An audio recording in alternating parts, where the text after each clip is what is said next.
Hey everybody, just Josh in here, and today we're doing a defect cards tier list. We're not really talking about relics, we're not talking about necessarily defect strategy more than we have to. We're just doing a card tier list.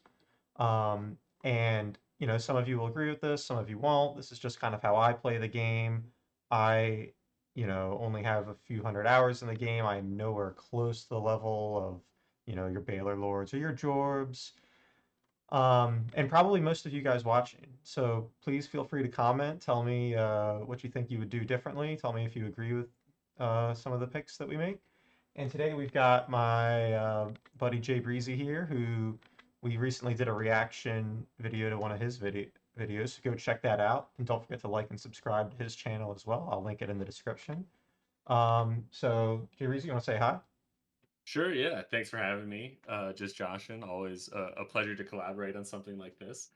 I've played a ton of Slay the Spire. I'm probably looking at a combined, I want to say close to like 600 hours. I've gone to A20 and beaten A20 Heart with every character, I think from Ascension 1 to 20, like three different times. Played a ton of Slay the Spire, so I'm eager to talk about it with you. Heck yeah. All right, let's go. And I'll say we are talking about Ascension 20 heart runs here. So there could be cards that maybe are irrelevant at lower ascensions, but really shine in the heart fight. And so, that might reflect how they get ranked. And it's important, I think, to say that Slay the Spire is a game that it's a roguelite and every run is different. And it's so situational that there are some runs where some cards will be good and other cards won't be, and then there'll be other runs where it completely flips. So it's hard to do a strict, S tier, A tier, B tier list. So instead, we kind of have some categories that we're going to put cards in that should help kind of think about when to take cards, when not to, and that sort of vibe. So we'll just go in alphabetical order here and we can get started. First card we have is Aggregate. Um, Aggregate is an interesting card. It says gain energy for every 4 cards in your draw pile. So already we can see that if you're drawing this card and you don't have a lot of cards in your draw pile, which could be early on in the game, it could just be later on in the game, but you've gotten most of the way through your deck, it doesn't really do anything. However, if you draw it early, this can give you a ton of mana. And I mean, I've seen runs where this card just is your energy generation.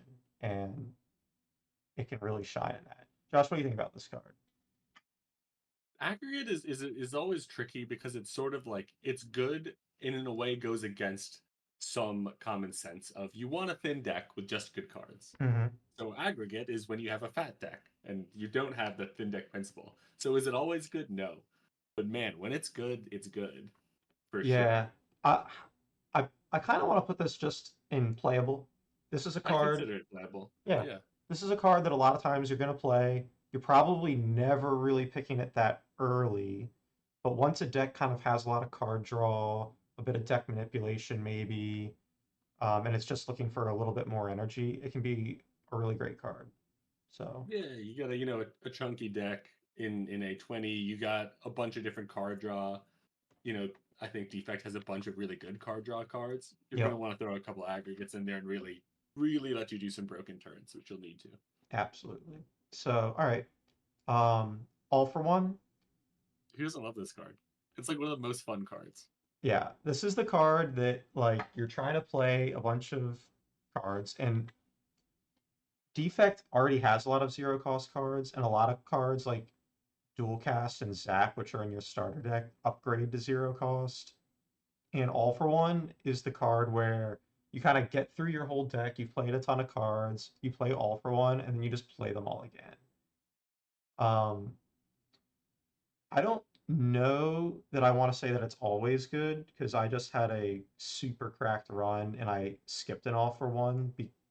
And it's not that I don't think I would have gotten value from it. It was just that the deck was already doing the things. It didn't need this, and I didn't want to draw this on like my turn one hand basically. And I think later in a run, like your turn one hand is so important. Um, Yeah.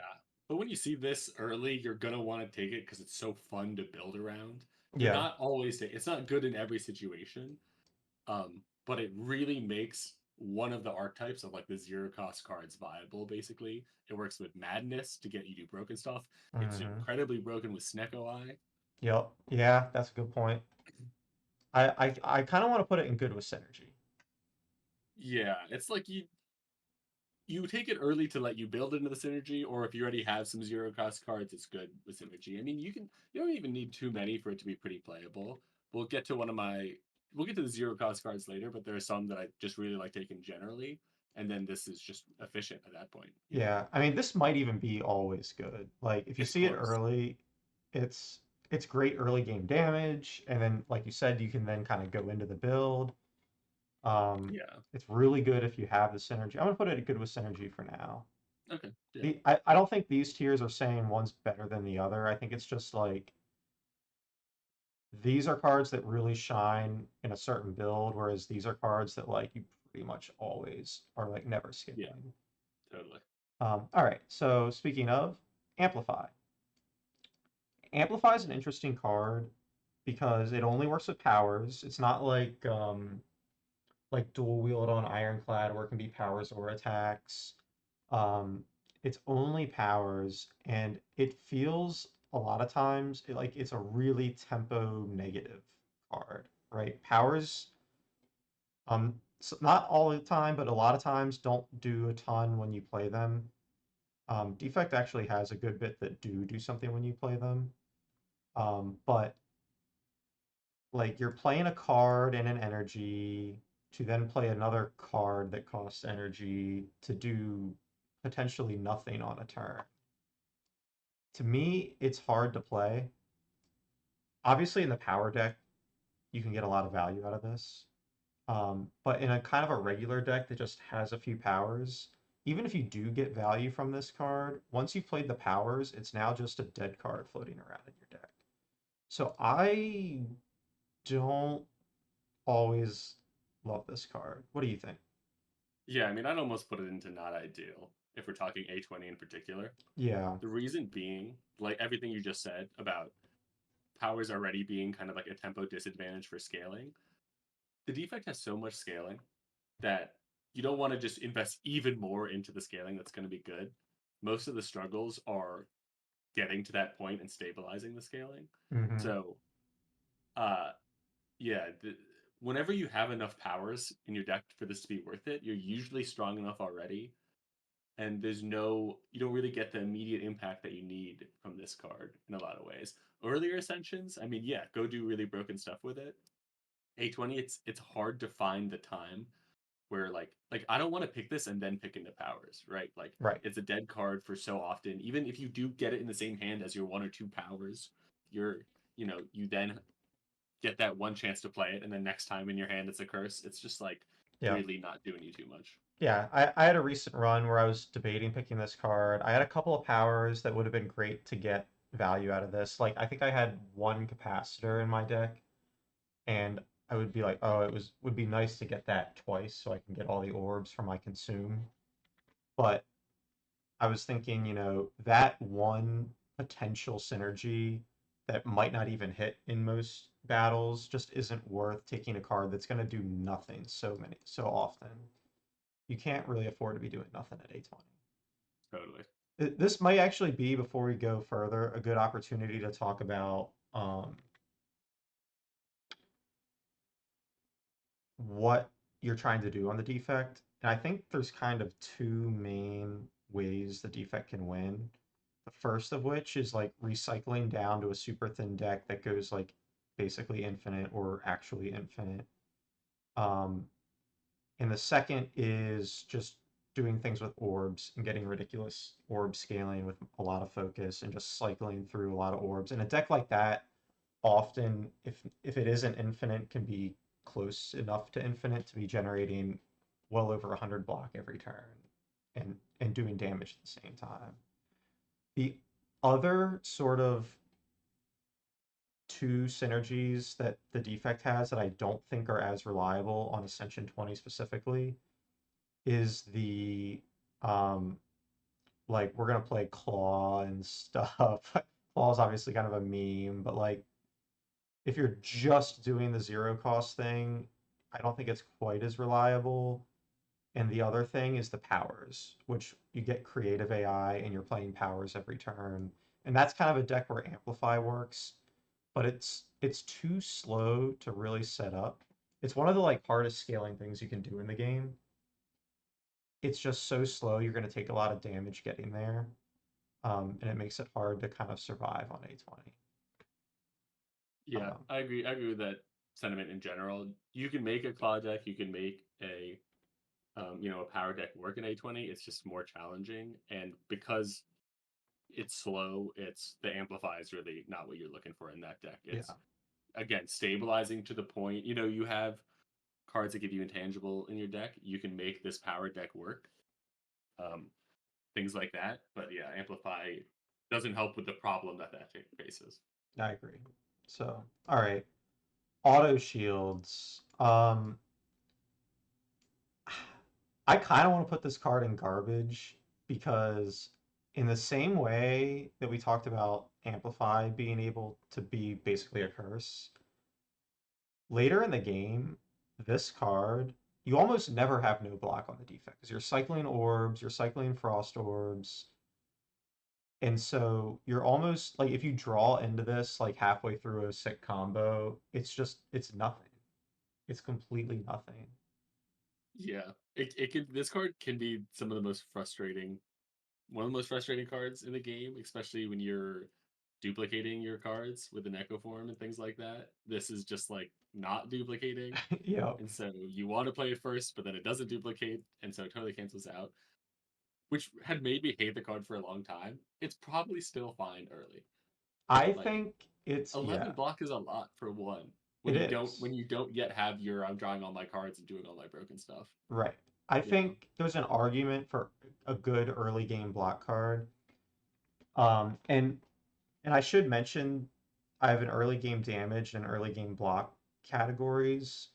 And I think that's because in Act 1 Defect, you're really trying to get like two or three good attacks and like one good extra block card. And with that, you can beat most of the elites in Act 1, and usually find something that gets you through the boss as well. This could be a good Act 1 block card. I just think there's so many other, and it's uncommon, right? So you're seeing this as often as you're seeing cards like Boot Sequence, which I think is much better, and like Charge Battery, which I also think would be a better choice just because it scales to the late game. So like for that reason, I kind of want to just put it in the garbage tier. Yeah. Comment if you I mean, disagree. yeah, comment if you disagree. No, I mean I'm kind of with you. Like, would I take it over a couple of uh commons? Pick one, probably, but like for the uncommon slot, it's frustrating. Yeah. All right. Next, Ball Lightning. But I think it's great. Ball Lightning is a great card. Like floor one or two, I'm hoping I see a Ball Lightning because it does what the defect wants to do. It puts an orb in. It's a good attack that does damage, which is good against elites like Gremlin Knob. Gremlin Knob can be a bit of a sticking point for defect because defect has a lot of skills it wants to play. Um, and you need attacks against Gremlin Knob. Ball Lightning is just a great solution for that. Yeah, it does a ton of damage. Not much more you need to say. One mana, deal 7, and then lightning is like another 6 damage over a couple of turns. Yeah, You know, plus you and can evoke the orb. It just does so much. yeah, and like later on, it's an orb generator, so like it's still playable later in the game. Yeah, great card. Barrage. Um, Barrage. I think it's another fine damage common to be taking. Um, you really need two orbs at least for it to start going. Later in the game, I've seen Barrage do a lot of damage too, like kind of maybe middle game, which maybe makes it a little bit more than just an early game damage. So maybe it's like a playable card. Um, it's not a card that once the deck is kind of going that I'm looking for, but if it still needs a little bit of help with some damage in some fights, I think it's a fine card to play. Yeah, I feel like I never pick it. Not Yeah. that it's. I want to say Barrage is garbage because the rhyme is nice. Mm, It really just comes down to like I feel like when I'm doing orb stuff, I don't really want to be playing attacks. I want to be like maximizing my orb stuff. And then if mhm. I'm doing attacks, I don't want to be playing orb stuff. And this is sort of like the middle ground, which like has its place, especially early when you just need damage. I think, Yeah. Maybe it's not but ideal that's then. just me. Yeah, maybe it's not. I mean, I don't play it. I'm sure you like with so many cards, you can find the broken situations where it's really good. But And that's the thing about Slay the Spire. Like every card can be good. It's just, you know, yeah, and there are positions where you have like a few different orb generating cards in your deck, and this is reliably hitting for like 8 or 12. That it's like yeah. pretty efficient. But I'd like always rather have a ball lightning basically. Yeah. Oh, for sure. For sure. All right. Beam Cell.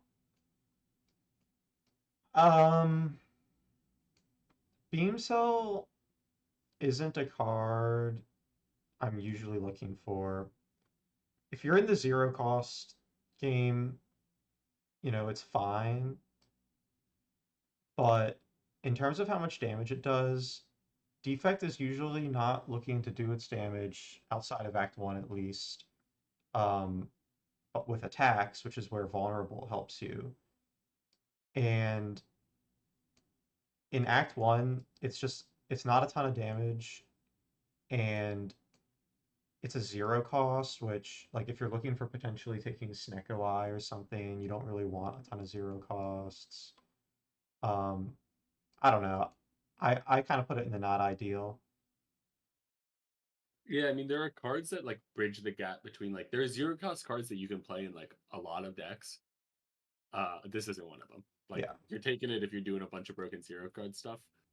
Outside of that, you're mostly ignoring it. And you're probably only taking one of them at that if you're doing that. Yeah, unless you can like really recur them. Yeah. You're just in the like not focus deck. It's fine. When you are attacking, you want to give them vulnerable, but uh, you know, other than that, you don't want it at all. Yeah. I agree. All right. Bias Cog. Um, I mean, Yeah, Bias Cog is one of these cards that the defect is like looking for. I mean, this is gas. It's 4 focus, 5 focus upgraded. The thing that makes this card interesting is at the start of your turn you lose 1 focus, which in a lot of fights, that downside is just so slow that you win before it's really a problem. And Defect also has a lot of ways to just get around that completely, whether it's with artifact charges or getting like an orange pellets where you can just remove the effect because it's a debuff that gets removed. Um, yeah, this card is just correct. yeah, I agree. Not Not much more much, to not say much to about add there. It's it. it's really good. Orbs are really good. That's the best card to get the focus. Like that's one of the reasons orbs are really good. Yeah, yeah. All right, Blizzard. Um, I think this card is garbage. Like it's It's so fun AoE. though. It is so fun. It is so fun. It's AoE. It scales with how many frost you've channeled. And the thing is, like, if you're channeling a lot of frost, you're probably channeling a lot of other orbs too. You know what I mean? You're probably cooking and you're getting your orbs going. And if you're doing that, you don't need this card for damage. You're probably just killing everything anyways. I mean, I have seen runs where this card is used as sort of one of the main damage sources, and you're just doing a lot of frost, and then you play Blizzard and kill some stuff, and then you play Blizzard again and kill the rest of it. Like it can be used, and again, this is Slay the Spire. Every card can kind of be built around. I just think if you're at a point where this card is good, you probably don't need this card. Yeah, Yeah, it's really fun when you have like a really good defensive deck and you don't really have a damage scaling source, and then you pick one of these up, and then you're like, all right, time to just gain infinite block and then play Blizzard a bunch. But like, yeah, that's Blizzard isn't the make or break card. You already have a good deck that just this helps you do damage, and it's really Yeah, fun when it works. But yeah, yeah. I mean, maybe it's not garbage, maybe it's just not ideal, I don't but know. If we're putting auto shields in garbage, we got to make a stand. that's Blizzard's true. pretty garbage most That's of the true. time. That's true. And garbage doesn't mean it's not fun. Yeah, It just means, though in auto shields case it does. well, true. Because this is just the reason this one's garbage is it just isn't fun. It probably is good early, but Yeah, but if it's we just get it, really let's start doing unfun. this. You know, All right, boot sequence. Um, I kind of want to put boot sequence as like a sort of defect start pack card, meaning this is a card like you probably almost always want one of them. yeah, And I don't want to put it in early game block either because obviously you don't have to play this card on turn one, but what makes it really good is that you always have it on turn one. And where that really shines is in Act 2. Because in Act 2, the big challenge in Act 2 is a lot of the fights are attacking you for a lot on turn one, which kind of disrupts your setup. And this is a great way to be able to mitigate a lot of that damage and then also maybe do a cool setup thing or two, like generate some orbs or yeah. some focus. Cards. It's basically a relic in a card. It's anchor almost. -1 Hmm. card, but like Hmm. first turn, it costs 0. Like that's what's so gross about it. And how much of defect is just like I just need to play a couple of powers and then I'll be strong. This Yep, just like lets you get there. exactly. Super, yeah. Starter pack I think is perfect for it. Um, yep. All right. Buffer. So I used to really like Buffer because, prevent the next time you would lose HP. The thing is, and upgraded, it prevents the next 2 times, which kind of mitigates its sort of tempo loss at costing 2 and being, a card. But I've kind of come to think Buffer is not that great. Like Interesting. almost not ideal. Wow. Um, yeah, okay, so you disagree. Now, here's kind of what I'm saying. Buffer, like a lot of times when you play it, if the deck is like popping off, you never lose that charge of prevent the next time you deal damage.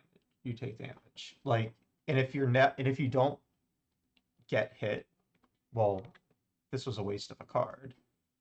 Um, Now, that said, sometimes it's basically like an impervious, and I guess we did talk about in your video how impervious is just a fantastic card at like dodging some of the big attacks in the game. Yeah. So for that reason, maybe I say it's playable. Um, Right. I don't necessarily want to say always good, just because I think there's a lot of times where it does nothing, and it can just slow you down sometimes. Like if you get a dead turn too, where you can play this card to kind of get that charge up and be waiting around, and like then maybe later you can do some more setup. I'd rather just draw my setup cards on that free turn anyways. Yeah. I mean, the difference between this and impervious is that like This carries im- over. this carries over, but it also doesn't stop multi attacks the same way that like a bunch of block will. But True. this also doesn't like combo with the block deck that Impervious does as well. True. So my gut instinct is like always good. Of course, it's you when it's so good it's so good, right? When it just stops a 70 attack hit for you to like do something else. But I think you make a good case that it's in the playable range. Yeah, because the thing is too, like if I have time to play this card, am I just so cracked that I don't need to play this card? I've I had don't, good runs that have buffer. I've had good runs that don't. You know what I mean? yeah. Maybe Yeah, it's it depends on the deck, but I mean, it's definitely. I will not stand for it being a non ideal. It's at the minimum playable. yeah. All right, let's keep it in play. All right, bullseye. Um, bullseye I think is a pretty good early game damage card. Um, this is the kind of a card that's going to help you with Gremlin Knob. It's not like super. cracked or anything later on. The lock on does scale because it's percent damage of your orbs. So as you're gaining more focus, the lock on's doing more. So in that sense, it's a bit of a scaling early game damage card. But the way Defect wins a lot isn't just by having like small value like this. It's by like getting completely broken. And this card doesn't get you completely broken. Uh, but you know, in the first couple of floors where I'm looking for damage cards, heck yeah, I'll take Bullseye. Yeah, I agree. I'm never excited to really take it, especially because like it only puts it on one guy, so it can Hmm. feel kind of weak when it's like I want all of my orbs to be buffed on everything. I'm But probably sometimes you taking need that. Ball Lightning over Yeah, no, it. honestly, probably like every time almost. Yeah. Capacitor. Um, and we might need another section at some point here. But what do you say about capacitor? I'd say Capa- it's like, oh yeah, go ahead. no, no, you go ahead. I was just gonna capacitor. It's like I don't know. In my mind, it's a little good with synergy. Maybe like it's important, It is but important.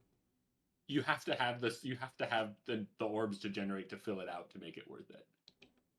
Yeah, I like that. And I think it's a good argument for good with synergy. Like in a run where I'm doing the orb stuff, my win condition is cycling a lot of orbs, basically. Um, I'm almost always looking for capacitor. Like, and the run might even depend on getting a capacitor or another way to generate orbs. And Defect has a couple of relic options for generating orbs. And in that case, you might not need capacitor. But I almost never want to take this card before Act 3. Yeah, Like, I was honestly. thinking the same thing. Yeah. It's like a good late card, basically. Yeah. Yeah, because like, But it really helps you get over like the final humps that Act Three can present. But mhm. until then, it's like I definitely am not taking it in Act One.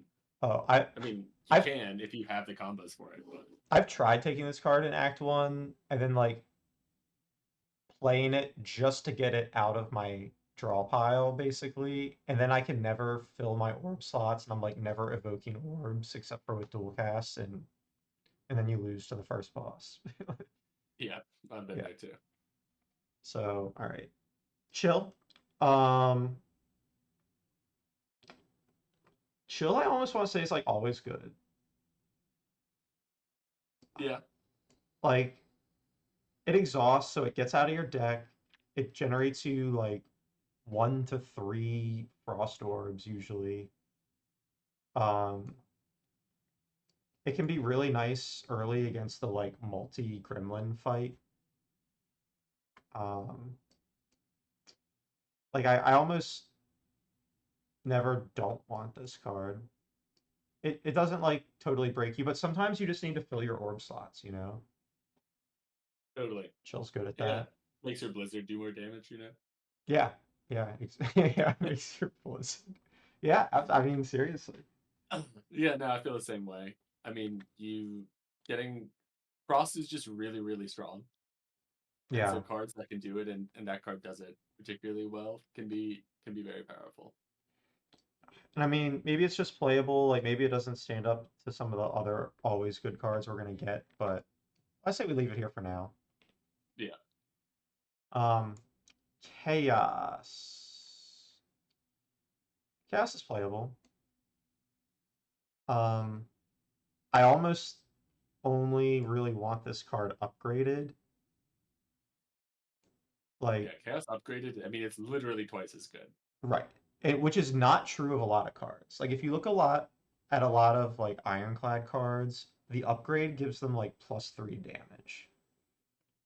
Which might be like, 40% more damage, and maybe it doesn't even change like the other effects the card has. This is 100% better upgrade because you get two orbs. Um, Not upgraded, it's fine. It's usually not what I'm looking for. Like 1 mana for 1 random orb um, isn't the strongest thing you can do in Slay the Spire. 1 mana for 2 orbs though is really nice because later on, once you're filling your orb slots consistently, you're just evoking two orbs too a lot of times when you play this. So I think it's playable. Yeah, it's It's kind of I a late game playable maybe. it's like upgraded. It's nice. If I saw it upgraded early, I mean, like I definitely rip it. What Oh makes yeah. it good is that it can generate plasma. Like Right. that's where it can give you energy, which are it's you know is it efficient to pay one mana for one of any of the orbs? No, except for plasma. Except for plasma. Yeah, I And agree. so when you're generating like you're getting two plasma out of that, you're doing getting a bunch of energy. Like if you can really scale it into do broken stuff, that's when it's good. But it's only ever gonna do that with any kind of consistency once it's upgraded, which costs an upgrade slot. So Yeah. I used to love this card. I still think it's very fun, but you kind of have to probably upgrading it, which is costly. Yeah. Yeah, So I think it's playable. You can make this card work, but there's a lot of times, like you said, where it's just too costly to make good. it's a little inconsistent. So Yeah. it's I'd almost put it in not ideal, but Yeah. I'm gonna leave it at like the I still bottom of like playable, picking it. maybe. Yeah. I'm gonna leave it at the bottom of playable. All right. Charge battery. In the early game, I had mentioned before that kind of the mix that I'm looking for is like two or three good attacks and one good block to make the deck able to get through most of the Act 1 elites. And I should say, Defect is pretty good against a lot of the Act 1 elites because with its orbs and dual cast, it can burst a lot of damage, which is just great at killing things. Um, so a lot of times I'm looking to fight a lot of elites in Act 1 on Defect. Um, so these early game cards are important. And if you can get ones that do something later on, like charge battery, um, that's really nice. So like auto shields we talked about being a good early game block card, but later on it becomes a completely dead card almost. Charge battery can be great for setting up a turn where you're gonna like play an echo form and you want to do something else. It can also just the extra energy is just never bad usually, right? Yeah, I'm pretty much always happy to see it. Like when I see it, I'm like, yep, I needed a block. Happy to get energy for the next turn to be able to play more cards. You know, it's good. All right. Next, we've got one of the most like iconic cards there There's only is. one place for this, and it's S tier. Yeah, It's Claw. it's It needs Claw. its own tier. What more can you say? This is the law. Um, Yeah. so Claw is one of these cards that it sounds so good, right? It's easy to play, it's zero cost. The more you play it, the better it gets. But is it enough? I wish when it upgraded, it said instead of doing more damage, I wish it said draw a card. That would have made it so much more actually playable. Yeah, or like even something like the scrape, like draw two cards but only keep them if they cost zero or something like that. Right. So Like, that's the problem. Is like you can even decks you can play a lot of claws. You're just like you can not be drawing enough often. I mean, yeah, you if you see a pack one, pick one, you could be like it's claw time and that's more for just for the fun. Like for it's the not a fun. consistent strategy, No, even if and you especially pack not one, pick one. in A20 for sure. The only time I've seen Claw really useful is in some of these decks that just like cycle through the deck a lot. Maybe they even are infinite, but like they're only generating frost orbs. And one singular claw in a deck like that can just be the damage. Yeah, if you can find a lot of draw, it's really good. I Yeah. mean, the same way that like also slice can be like decent early. I mean, Hmm. claw is still like you got to play it like 2 or 3 times to get to slice levels. It's not quite that good Yeah, and like early, and you're not getting the vulnerable that Ironclad has. So yeah, I yeah, mean, like you know, it's claw. it's You love it. claw. It's claw. All right. Cold Snap is another one of these like good early game damage cards that I'm looking for.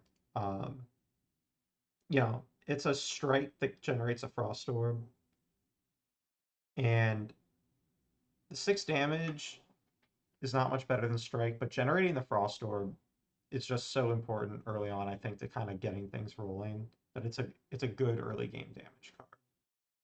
Yeah, I used to think this card is terrible because I'm like, why do I want another strike in my deck?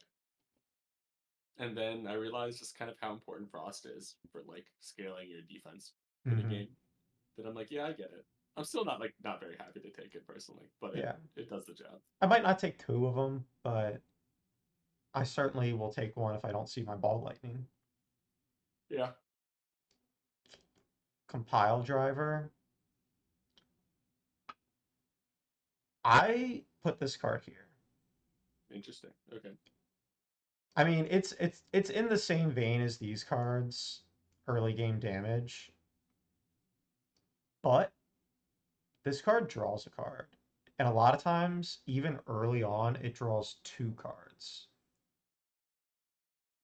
And Yeah. drawing two cards early is broken. And on a damage card, like there's no other like early game cards that do that. And late game, this is just like a 1 mana draw three, sometimes four if you have plasma going. Yeah. It's what it comes down to is like when I started, I didn't think this card is that good, but drawing is so good. I mean, for every class, Yeah.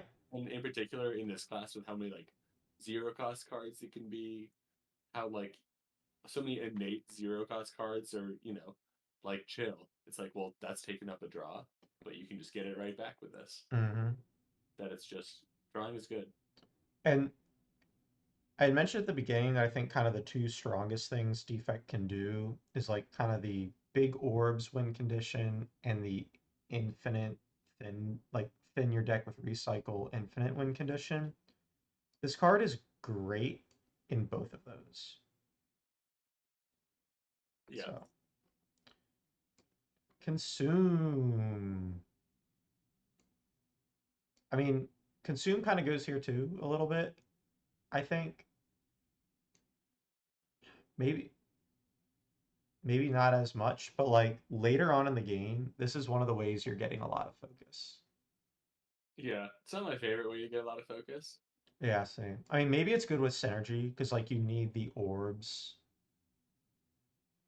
Yeah, unupgraded with no other orb slots and no orb and like not in that much orb generation. I mean, Oh, it's really not doing too much for it's you it's pretty because bad. it costs Yeah, two. It's like yeah, it can be pretty bad. As far as the cards that give you focus, this one I like the least. yeah. This is definitely I think good with synergy then because when it's good, I mean, some of the biggest focus decks I have come from this card. Yeah, because focus is so good, so it's Yeah, not bad. It can't be bad. right. But like early on, you just can't really justify playing the card. Yeah, Um, just doesn't do enough. But once you're going and you can use it, oh man, it can save a run pretty much. Yeah. All yeah, right. Cool headed. I think this goes here. I mean, it might even just go here. it's close. It's close to always good. I mean, these two categories are kind of the same. Like, Defect Starter Pack is pretty much always good, but like cards that just really, to me, say, yeah, this is a defect card. This is like one of the defect cards. Maybe Yeah, these are the same category. But yeah, cool headed. I mean, upgraded, which you almost always want to upgrade this card. It's a super high priority upgrade. I think it draws two and generates a frost. We just talked about how generating a frost is good. And we just talked about how drawing is good. yep. This does both. Just does both. It's a classic defect card. Yes, Cool. obviously more powerful with all the other ways it can scale, but it scales with focus, which is why it's good. Yeah. Yeah, absolutely. Core search. I think this card is kind of always good. Yeah. It I'm with you. it breaks bias cog. And if you don't have bias cog, artifact charges in general, I think are just like really strong. There's a lot of Yeah. mean things enemies can do to you, and this just stops some of them.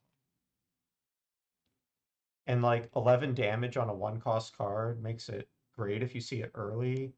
The artifact is more what you're looking for later in the game, but it's just always good. No notes. Creative AI.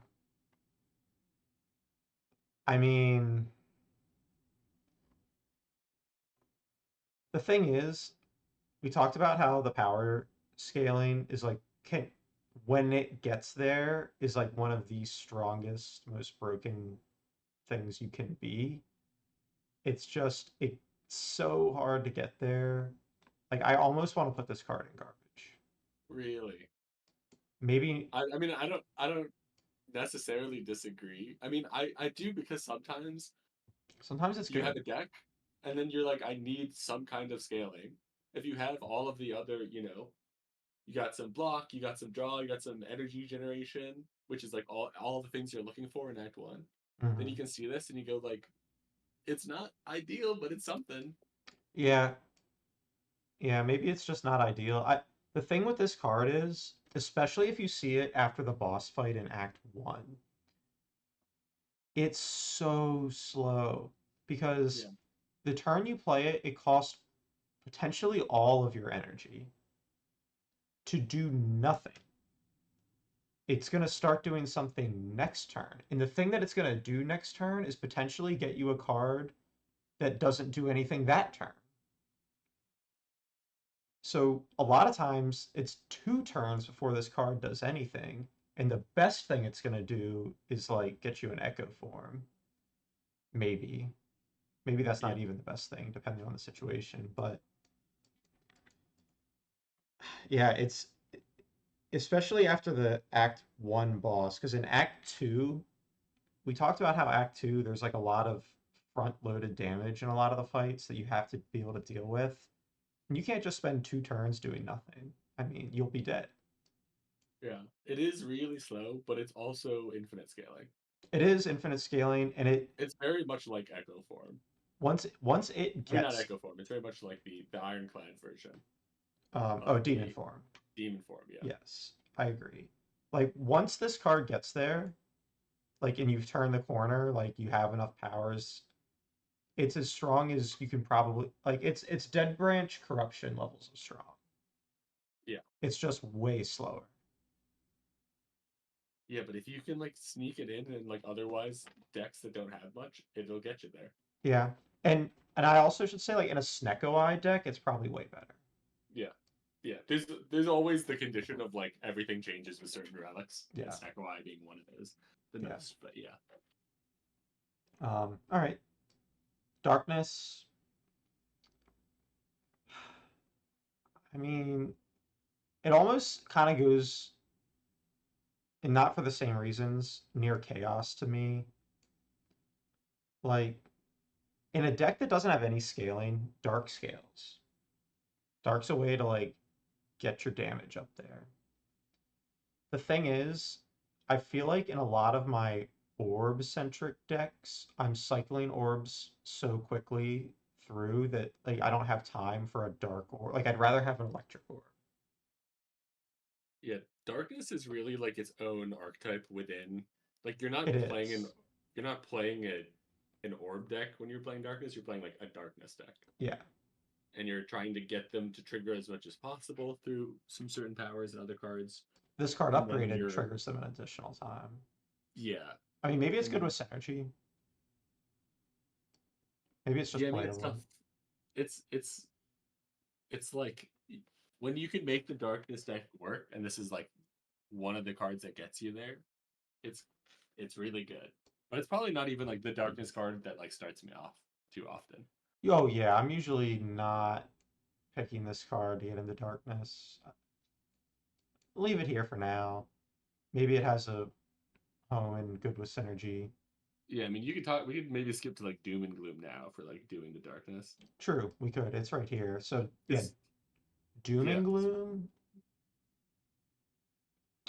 Like I almost in between like these three categories because early game damage, I mean, Doom and Gloom, I almost am looking for before Ball Lightning. Like 10 damage to all enemies is a ton of damage, and you get a dark. Yeah, I'm with you. So I like a Doom and Gloom early because of how many annoying multiple, like the 5 gremlin fight or something you can see Oh my late in Act god, 1, which is just like I the most annoying thing in the that world. is an Act Two fight. I mean, It's ridiculous. And so like this is the card that I'm like, I get one or maybe two of these. I can go, oh, I can maybe go darkness, as a right, deck. And then you see a darkness, and you're like, the okay, card, and you're like, all right, we're doing it. But that's why Doom and Gloom definitely a step off and can put you in that direction. yeah. Like this card is probably too good just to live here. It is good. It's great early. It's great early game damage. But like it maybe is even kind of in this realm. Like aside from late and I'm not in the darkness deck, I'm almost always taking a Doom and Gloom. Yeah. I Yeah. mean, It's I mean, I think it's very much particularly strong early. But like it yeah. is such a so classic. I'll leave it up here. It's one of the best like strong early damage cards. Yeah. I don't want any defense in my deck as Yeah. defect. Yeah. On some of the other characters like Silent, like with where you have um dexterity scaling, like defend is actually not a terrible card. But in defect, it's getting in the way of the stuff you're trying to do. Totally. Defrag, I mean, this I is like a almost put it S tier, honestly. I almost put it S tier. I'm not putting it S tier because I mean it's not bias cognition. No. I mean But it's like it half of bias cognition when it's upgraded. yeah, I mean it's always good. It's This is another card basically that always good, doubles its value when you upgrade it. which is so good. And like all the other, there's so many cards that say orb, that give you orbs. This just makes it so much value Yeah. that it like not only does it double when you upgrade it, it doubles its power. It also is like doubling the power of your frost cards, which is all of your frost cards get double power. Like it's just so it makes your whole deck stronger. It's like borderline an apotheosis. Like I think I'm getting rid of Defect Starter Pack as a category. cool, It was a good idea, but we're really just trying to say those cards are always good. sure. All right. Hello World. I don't like this card. I'm with you. I like never pick it either. I have had Uh, I've had yeah, like creative AIs that give me a Hello World and I play it and then like it's fine, I guess, but outside of that deck, I mean, it's pretty bad. yeah, yeah, yeah. You can when you're exhausted, when you're recycling cards, it can be good, but Yeah, there's like a weird combo there. but yeah, generally, I'm not happy to take it. But like sometimes you need a little power against like you're going up against an Act 1 elite and you're like, I'm gonna die. You can take one of those Yeah. and like maybe survive. And that's kind of it. Okay. Double Energy. It's good. I mean, I like it. I think it's good. it's probably even always good. Yeah. I don't Always know. good is sort of a misnomer because none of nothing's like always good. But Yeah. I mean, but you can leave it as always good. It's fine. Yeah. I mean, some things are like pretty much always good. But yeah, I mean, Double Energy. I don't always want like a ton of these necessarily, but they do exhaust. You get a ton of energy. Yeah, it's good. Man is good, draw is good. Lets you play all your other stuff. Yeah. You want to upgrade it though, I also for think I sure. want to just like put this here because always good. If it's not always good, it's playable. And then there's like the good early. All right, dual cast. I mean, dual cast is very playable. It's It's, really strong early yeah. which is when you have it Or in this particular. this is the card that makes Defect so good at Act One Elite fights, and that's important for the rest of your run because Act One is all about like, let me get as strong as possible without dying. And Dual Cast is a card that lets you like push it through Act One as opposed to just sort of like limping by. It's a good card. Yeah,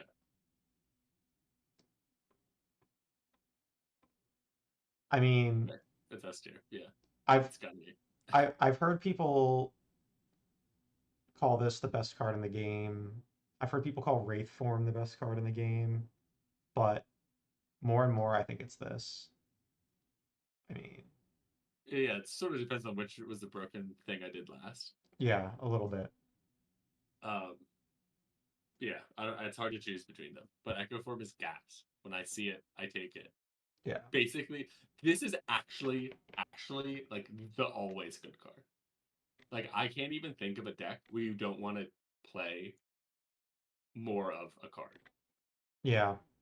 Yeah, and Like this card just gets even if you're better not with in the more of power them. deck, like it's still good. Maybe yeah, insane. The only time this card is maybe not that great is super like if you see it floor one, but you might even take it floor one. Like it gets I'm out of the taking it for way. one. It's fine. Yeah, because Yeah. the weakness of like you're right, it isn't as good when you're like it's gonna cost a lot of mana and you don't have like the big cards to like get the payoffs for. But once you see it, you're like, okay, now I can get 2 cost cards because stuff like those are really broken. It's like it's so good. Yeah. It's it's so good. And we don't need it's so good we don't really need to talk anymore about it. No, Like the other thing is the upgrade just gets rid of ethereal, which is not that good of an upgrade, which which means means you don't even need to you upgrade don't it. even need to upgrade it. Exactly. It's good just as What is. card isn't good with Echo Form? Auto Shields. Auto Goodbye from shields. garbage. Yeah. Everything else is amazing. Everything you want to play. All right. Electrodynamics. I'm curious what you think about this because it goes up here too, I think. Interesting. No, I mean it that effect, depending on when you find it. Like, Yeah. yeah, do you need it going into like the heart? No. No. But uh But if like even you the Act find 4 it, elites, yeah. it's decent. Yeah, no. If you're doing light and stuff, you want it. Even if you're not, it's the same principle that just like you need AoE because there are a lot of annoying enemies sometimes, and this will just like crap on them. Like the birds, Oh, yeah, the you love birds. to see it. I It mean, it's so satisfying to play. It's like rarely ever bad. in the I don't know if it's same ever really bad. in the same way that like a couple of cards from these categories and then dual cast, for instance, gets you through Act 1. Electrodynamics can a lot of times just win Act 2 elite fights. Yeah, Because Act 2, so Book of Stabbing is a single enemy, but the Taskmaster, which is like a really problematic fight for a lot of characters, including Defect, and the Gremlin leader. The reason those fights are hard for Defect is that a lot of times at that point in the run, a lot of your damage is lightning orbs, and you can't direct the damage. And those are fights where it's really important that you direct the damage because you in the gremlin leader fight, you have to focus down the little gremlins so that the gremlin leader doesn't attack. And in the Taskmaster fight, you got to focus down one of them because if you don't, they just hit you for a ton of damage. Electrodynamics not only ensures that you're going to hit the one that you want to hit, but you're going to hit all of them. yeah, Um, yeah. I mean, it's doubling or tripling your damage output in a lot of ways. yeah.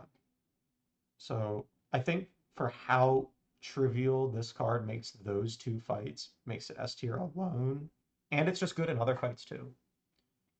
So if you pack one, pick one, have those 3 S tier cards, which one are you picking? Pack one, pick one. I have these three S tier cards. Yeah, Boy, I might yeah. pick You Bias think that? Cog Wow, interesting. just because. On one hand, I could say Electrodynamics is really good in Act One and Act Two. It's maybe less good in Act Three in the Heart, for instance, in some of the final bosses. Bias Cog is good in like all of those situations, I think. And I don't think the downside is bad enough because you can't mitigate the downside that early. But in Act One, I don't think it matters. I think it just stomps everything in Act One anyways. I don't disagree with you necessarily. And then You're in a good spot if these are your choices. Yeah, yeah. I mean, and then Echo Form, obviously, we talked about how it's like the best card in the game or whatever. But if I'm really trying to make sure that I win, it doesn't do much for you early on, like as reliably, I guess I'd say, as bias cognition. Plus, bias cognition only costs one. It's easy to play. Yeah, true. Very true. That's a, I think you. I don't know if I would have picked that at first, but I think you've convinced me. That's probably the right choice. I'm curious in the comments if you guys watch this video, what would your answer be to that question? These three cards, Echo Form, Bias Cognition, Electrodynamics, pack one, pick one. What do you take? I think that's a very good question. All right. Equilibrium. I think it goes here. Yeah, Um, retaining your hand can just be super cheeky in some places. It's a lot of block. Um, it's enough block that like this also sort of helps you deal with some of those pesky Act 2 turns where you're getting hit for a lot. Um, yeah, I mean it's a good card, a good block card. yeah. Retaining your hand is a lot like drawing cards in a way Yeah, yeah. for next turn, which would be pretty good. So All right. Fission. Is this S tier? Is this just the very top of always good? really, I feel like I don't like it as much. I feel like to me it's playable. To you, it's playable. Okay, so this is a take that I got from watching Jorbs. Credit to Jorbs, he's amazing at this game. Um, he thinks Fission, I've come to agree with him. He thinks Fission is very good, and probably I don't know what he thinks about the rest of these cards in comparison, and obviously it's so situational. But the vibe I get from watching him is that it's probably up here somewhere. And I used to think this card was only good if you upgraded it. However, watching Jorbs, he almost never upgrades this card. He would upgrade a cool headed over a fission. At least there was a time I think when he would have. And his justification for that is if you are like forget the effects of your orbs. If you are for zero cost drawing like 3 or 4 cards, and a lot of times when you're playing a fission, it is like four, and gaining 4 energy. Jorbs' take is if you can't win the fight after drawing 4 cards and 4 energy for zero cost, like what are you doing? So his thing is whether or not you evoke your orbs, just playing a fission is so strong. Yeah, Um, I can see that. I think in my mind, which is I'm definitely not the best at doing the most broken stuff. It's like I spent cards and mana to get those orbs there in the first place, but certainly not as much, right? Given mhm, that so many orbs are like also doing you other stuff when you get there, like on principle, it's just like plus value. So yeah. Um, now the more I think about it, the more I'm like, yeah, no. I mean, like I'll take it. Don't get me wrong. in the same way that like gambling chip, I think is an S tier relic. That's true. Like fission's almost better because it gives you the energy too. Yeah. Okay. I can see that. It's definitely a good card. I mean, Yeah. it's got a Better when gold you have border. good cards in your deck that you want to play. Yeah. But Yeah, if you don't have a ton of great, like this is the card that like you have the pieces to be broken and you just need to get them into play. This is the card that makes or breaks you dying to like the second or third turn of a difficult fight and just getting there before that turn. totally. So, all right. Force field. Um, I almost put it in good with synergy. Yeah, you're pretty much not taking it until you have a few power cards, but once you do, it's like obviously very strong. Yeah. Um, like in the creative AI kind of deck, it's good. good with synergy, and I know it's right below S tier here, and this is why we have categories, not just S, A, B, C. But a lot of times, this means that the card is bad when you don't have the synergy, but then it can be good or very good when you do have the synergy. And I think force field's kind of in there. Yeah, makes sense to me. You saw this card in Act One, you like literally can't play it. Yeah, yeah, that's tough. um, but you have a few powers in play. You draw this card. Oh, it's fantastic. Yeah, it becomes quite good Yeah. later. But yeah, makes sense. FTL.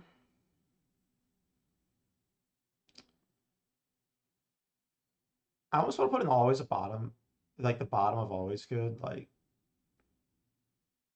I don't know, it's fine. It's It's playable playable. maybe. I wouldn't put it in always good, but Yeah, it's it's not playable. always I mean, it replaces itself and does damage, which like 99% of the time, it's like, oh, free damage. Who doesn't want that? good. Right.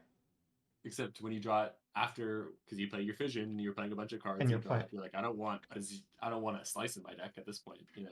right, exactly. So it's probably better earlier on because you're not at the point where you're drawing so much you're drawing into it, and you Right. kind of If you get think that. of it that way, it's really good, right? Because it's better earlier on to get you some tempo, and then it also still replaces itself. But Yeah, yeah, I'd say it's playable. yeah. I think it's slightly better maybe than I don't. Better's not even the right word. I don't know. Like I'm usually not unhappy to take one of these. I'm just gonna. It's playable. Leave it in playable. Yeah, Not that's right. But not really sure where exactly. All right, fusion. Fusion's like always good. Well, really, we might no. disagree here. I feel like fusion's bad. Hmm. You think fusion's like bad, bad? I think fusion's not ideal. I think I almost want to say good with synergy because Oh, it could. That's. I think that's fair too. Honestly. because it's a card that can be bad. Like two, like you almost always want to upgrade this card. Kind of Hmm. similar to the way you almost want to upgrade chaos. Um, because plasma paying 2 energy to get 1 energy on subsequent turns, but then once you evoke it, you get a burst of energy and then it's gone. Like plasma's good, but paying 2 to get it, and plasma doesn't do anything the turn it comes in, kind of like we've talked about with like some of these power type of cards, makes it hard to play, especially for 2. But later on, you kind of do want some plasma stuff going. Yeah. I mean, in my mind, if you had a card that just said pay 2 mana, next turn you get 1 mana, I'd be like, this card's terrible. Even if you got mana for like the next 3 turns, I'd still be like, this isn't that good. Yeah. So like so many times I take this thinking that it's gonna help you really because mana is really important, help you do really good stuff. It's just like really slow unless you otherwise have a strong deck, I think. Like Yeah, it like you're saying, maybe it's win more. Like it's not really enabling the strong deck, but it's good in the strong deck. I don't know, like I never see a fusion and I go, this is what I needed, basically. Yeah. Well, But you know, we maybe I we put may it. disagree here. Maybe I need to play with it a little bit more. But So when I talked in the beginning about one of the good strategies being going infinite, recycle obviously like gets you energy, but one of the ways you can get energy in the infinite loop is with a fusion because you're playing mm, cool-headed, so you're evoking orbs. right. And for that reason, I think it's good with synergy because Okay. I think it can be a piece in a winning strategy. Now, disclaimer, I'm really bad at building the infinite deck. I've maybe done it like twice on Defect. And I know Jorb's like every other Defect run, if not more often than that, has the infinite win condition. Um, don't know how he does it. Yeah, yeah. I wonder how many people are really good. Maybe like I don't watch dwarves really. Maybe if you do, other people are also good at doing going infinite and watching enough. But it seems challenging. It does. It does. Especially because unlike Ironclad, who can like exhaust his entire deck pretty consistently, with Defect, you got to do it with Recycle, which exhausts, you know, one card a turn at first, but maybe once you're really getting going, you're drawing it multiple times a turn. I kind of want to I kind of want that to be my next like when I play Slay the Spire, I'm gonna try to go infinite on Defect. It's gonna be kind of like what I do for a bit, maybe. Just to There try you to get go. good at it. Yeah, I'm with you. All right. Genetic algorithm. You go first with this one. I like genetic algorithm as Mm, a card. yeah. I I mean you could call it early game block, but it's almost like you need to pick it early so it can start scaling it. I don't want this, even if I see it in like Act 2, I think it can be that's like too late because it exhausts. Um, but eventually it turns into one card gain like intangible basically because it'll get you so much block. Hmm. Um, so where would it land on this list?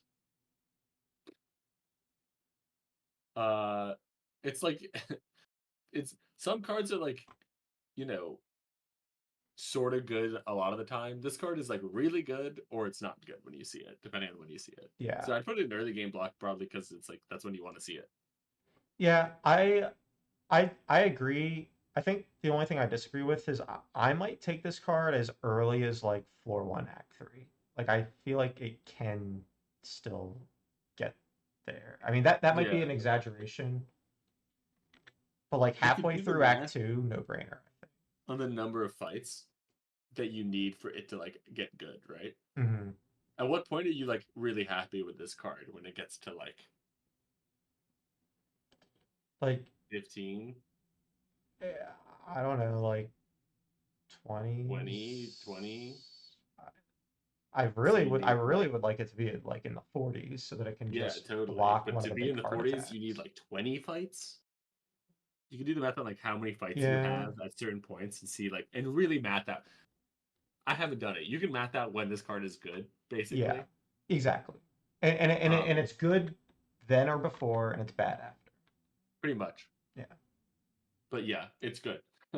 If I see It it with gives you these instant. three, I'm taking genetic algorithm. Yeah, most of it. Yeah, yeah, pretty much always, honestly. Yeah. All right. Multicast. I don't like this card. Really, multi-class, I feel like it's lets you do really broken stuff when you're multi-classing your plasma orbs to get like giga mana, Yeah. and then you're multi-casting with your giga mana something else. Like really lets you do broken stuff once you have the plasma orbs. True. It doesn't evoke. I mean, it doesn't exhaust. So yeah, you can do that. I don't know if I want to like try to call it a win more card. Like I feel like if I'm at the point where this card is good, my deck can win without this card, maybe. There's just a lot of ways to get like mana Yeah, in this, and you need the payoffs, and this can absolutely be one of those payoffs. true. I've definitely had decks that sit there and end up with like 25 energy, and you've played every card in your deck like three times in a turn, and then you didn't kill the thing because you were just like I have like 200 block, but I haven't done enough damage. Like this is a card that can take that one lightning orb in your cycle and kill the thing. Yeah, I think this card's good. Would you I don't know. would you say it's always good? Or would you I say don't it's know like about maybe always good. yeah, again, I'd always put good it is playable for sure. I mean, as soon as I see it, if I have a plasma in my deck, I like want one of these cards. maybe what we need is a category between always good and play because always good is like a really high bar. Yeah, yeah. I would Always say you good, could put a usually good yeah, always in good is between cards that are like we're not calling them S tier because they're not as good as because they're these not that cards. S tier. Yeah. But yeah, so maybe we need like what did I just do? I just switched these. What I want to do is say add a row above. Make it. This is gonna change the current one, I think. I think you gotta click on Oh, it you're before right. you You're do right. that. You're right. Make it like purple or something. And we'll call this like usually good, I think, is one you had. Yeah, I think that's fair. So maybe multicast is like a usually good. And maybe like dual cast, FTL kind of go in there. Yeah, I would definitely put those all above those cards in the playable category. Except, I think buffer. Yeah, we have mixed opinions on buffer. Fair enough. It's your tier list. But I could also maybe move some of the always good cards down. True, like I like the last couple, really. yeah, like maybe these. Yeah, I kind of like that. I think that's fair. I mean, is this an S tier card? Yes, I think it is. I love seeing it. I think it's certainly at the top of always good. I would put it in S tier, honestly. Really, you I put it mean, in S tier. I I don't mean, know. It's not S tier on its own, right? right? It It's doesn't it not doesn't doing what win other cards are runs. doing, Right. It doesn't but like it's win the run the way these but cards it's do. always good. It's like one of the cards that's truly like always good Yeah. almost. It's yeah, This that's fair. is the like the flame barrier in Ironclad. All of those S- cards are good. Silent has a card like that. Yeah. And they're This always one, good. yeah, and this might even be the best of them. I think it probably is. Just because of the way that orbs can scale. Yeah, Like this card can sometimes be 2 mana for like 30 block. yeah, and it's evoking cards because it's taking up Yeah, and it's doing 2 orb damage. slots. Yeah. It's just yeah, it's great. I want as many of those in my deck as I can because then you can play Blizzard, which is really the goal. Because then Blizzard's good. All right, go for the eyes. So I think go for the eyes goes into playable, Yeah, unlike especially Beam zero cost Cell. cards. Yep, totally agree. It's Yeah, a step up because weak is weak does better, a lot more. Yep. especially in the defects card pool. Yeah. Yeah. All right, cool. Heat sinks, I think is not ideal. Yeah. Um, it doesn't do anything the turn you play it, which again, just surviving Act Two, which is like kind of one of the hardest things, honestly, in the game. I think is surviving Act Two, and this doesn't help you do that. And Okay. then it doesn't do anything until you're playing more powers, which is again not the strongest synergy defect has, or at least Yeah. not the most consistent. Um, yeah. All right. You'll Holo. get one, from your uh gener- generating card power from your creative Yeah. Yeah. You'll get one from when you. AI. It makes creative AI a little bit better. And with all powerful power cards, if you have like mummified hands, rip it. Oh, yeah. If you have mummified hand, the balance of The the power power deck deck is insane. gets, yeah, way better. But yeah, I agree with you. Generally, I don't want it. Otherwise, All right. Hologram. yeah, Um, is this always good? it's close. Maybe it's like up here and usually good. It's yeah. I think that's a fair evaluation. It's good It's way better because upgraded. it's way better upgraded because you don't lose it, and there are just so many cards that are just like really impactful with this guy that you just want again. Yeah. And yeah, what's better than Glacier than second Glacier? Yeah, Glacier, second Glacier, getting all for one back. Maybe you need, There's another you S know, tier card we'll talk about later that I think is really nice to do. yeah, This. yeah, really. Maybe you need to consume again. It just Yeah. lets you do what you're doing more. Yep. And cards like that are always good. Yeah. Or at least usually good. I think the only Yeah. reason I'm not putting it here is because like it's a common. You're gonna see a lot of them. I might not want like 5 of them in my deck. No, I really like. I probably won't take more than like two generally. Yeah, I But think you can also like when 2. you have two upgraded ones and you both cost 0 You can hologram for hologram. reasons, you can hologram Yeah. and just go infinite. But we don't need to get there. Hyper beam. Is this card S tier? Depending when you see it. Depending on when you see it. This is a card that makes you lose focus. And the 2 decks that we've said are good, like maybe the best in defect, are the orb deck and the infinite deck. even like the power deck, they all want focus. Focus is just a core mechanic on the defect. And this card makes you Yeah. lose focus. However, this card, like part of getting to that late game focus orb deck that wins the run is surviving healthily the earlier fights. And this card just single-handedly wins a lot of fights, like actually single-handedly. Yeah. Like if you put that in the S tier, we talk about which of those S tier cards you're taking pack one, pick one. Now I think it's Hyper Beam, honestly. Yeah, It yeah. is the best card early for carrying. Which like you take this card early and then you're taking every elite fight, which is a ton of relics. Like Mm-hmm.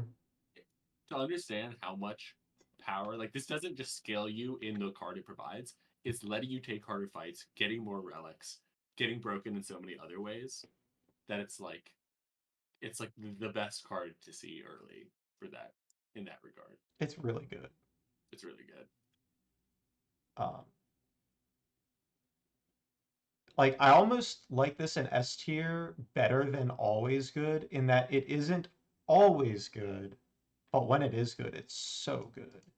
And on its own, right? And Like on its you own, right? on its own, it's just a packing a huge punch.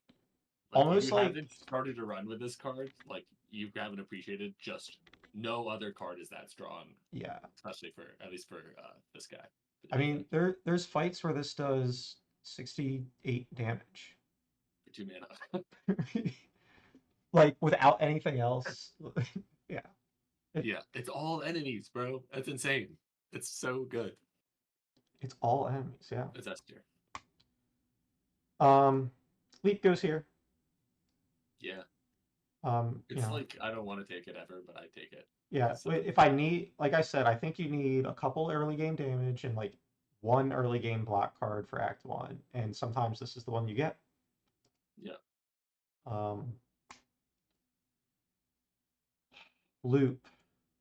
I kind of think Loop is somewhere between not ideal and playable. Like If you, I feel like it's in the same scope of like darkness. yes, it's good in the darkness deck because it triggers multiple times. So Yeah, maybe we kind of keep it near and scales to your darkness. focus. I'd keep it in playable, and Yeah, also one of the ones that when it's upgraded, literally gets 2x more value. that's true. The only thing with this card, it's like in my last run I had with Defect that was just super broken. Like the deck could do so many broken things. I got to the heart and nothing worked out. Like none of my super broken things worked, Hmm. and I still destroyed the heart. Um, and I had a chance where I was offered a loop in that run, and I didn't take it because I was like, if I get this card before I'm set up, it doesn't help me do my setup. And once I'm set up, I don't need it to win. Yeah, So I didn't take it. But that said, like I think it's playable. It, like you said, it has a if good you place have in the darkness focus, deck. it's playable. Yeah. If you have darkness, it's playable. Other Like than that, you don't really want it. But and like if you're not quite that broken yet, it can be good to just like be a damage slash blocks, slash scaling card. yeah, and And also notably gives you a ton of energy with plasma. yep, yep, very true. All right, machine learning. I don't know about this card because it is another one of these cards that doesn't do anything the turn you play it. But after Yeah, that, like it draws a lot of cards, which is good. yeah. It's probably unusually good for me. I think so too. It doesn't. Yeah, I agree. It's sort of slow. Like it sounds insane to draw an additional card every turn, but when you're like, okay, or I could spend 1 mana and get 3 cards this turn, Well, and now, yeah, you know, and like a good defect deck, yeah, has like so many ways to draw cards that I'm not usually hurting for that one extra card every turn. yeah. Yeah. No, I'm with you. I might even overvalue that Yeah, card. maybe it's like down here even.